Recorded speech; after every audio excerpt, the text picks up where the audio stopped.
So may bagong unit na naman tayo, si X70 sound card, no? And then complete set na to. And quick review lang natin siya.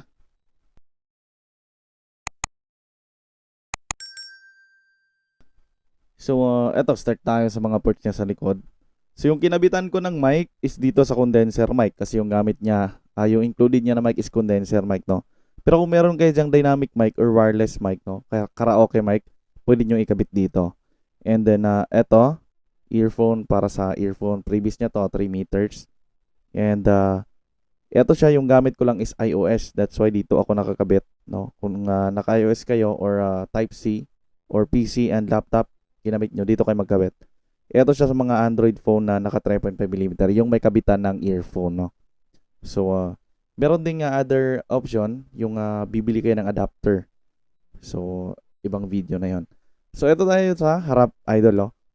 So, start tayo ito sa microphone, syempre. Yung mic ko dito, idol, yung volume niya is hanggang kulay green lang, no? Hindi ko na palampas. Masyadong malakas.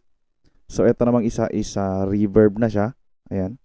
Ito si treble, middle, and si bass, hindi talaga mawawala sa sound card to, na nandito talaga siya. Kasi siya yung nagpapaganda ng ating boses, no?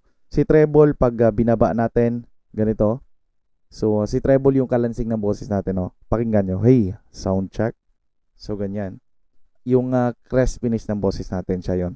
Ito si middle, ano to, yung boses natin parang kulob, yung boses nyo. Gusto nyo iangat konti. Pwede nyong iakyat, lagyan ng value, ganyan. Hey, sound check. Basta timplahin nyo lang, wag nyo lang pasobrahan kasi pangit din yung tunog, no? So, si bass naman, eto, yung kapal ng boses natin. Hey, sound check, ang kapal. So, pwede na. Sa akin, sa boses ko, pwede ko ibaba, pero parang pangit, no? So, nilalagyan ko siya 40%. So, yung equalizer ng boses natin, magdedepende sa boses natin and then sa mic natin. Kasi may mga mic na iba yung kumbaga meron silang timpla, no? So iba yung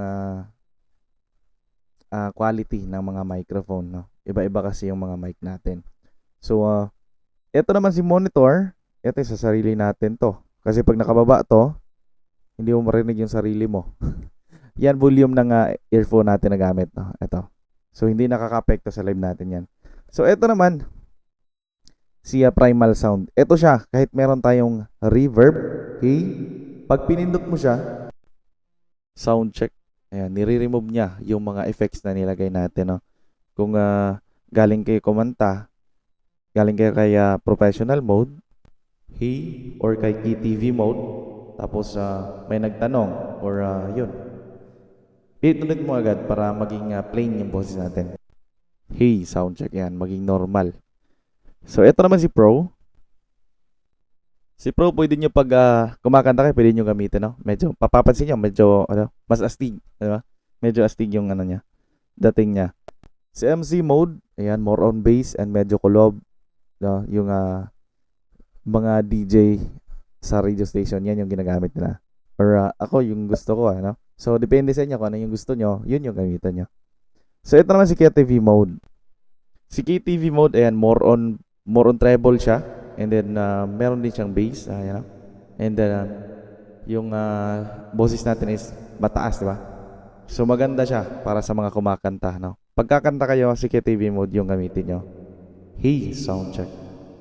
Nang makita kay di ko malaman san ka galing, san paroroon. O, di ba? Joke lang.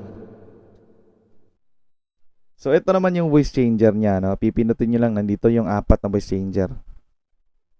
Hey. Sound check. Ayan, female voice. Alright, sound check.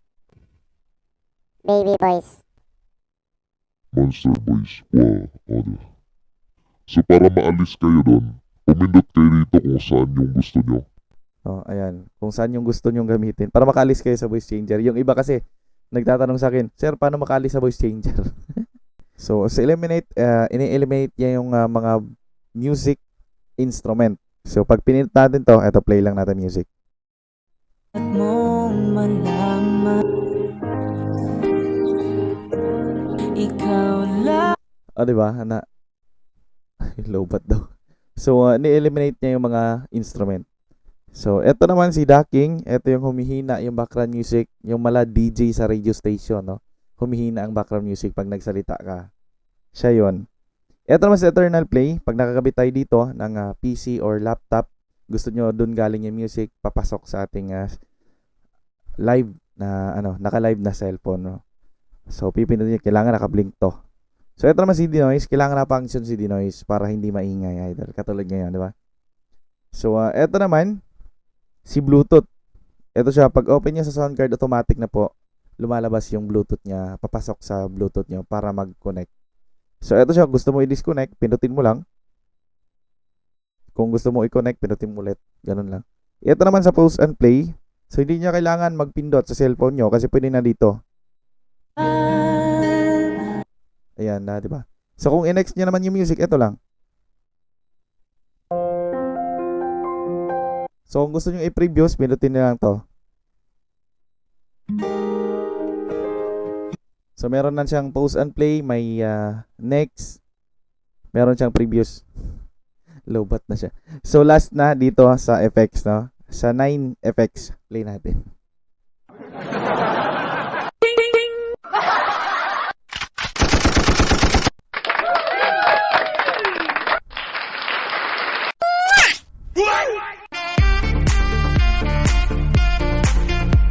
So, yung link nito, ilalagay ko lang sa Yellow Basket. Click nyo lang, idol. Thank you.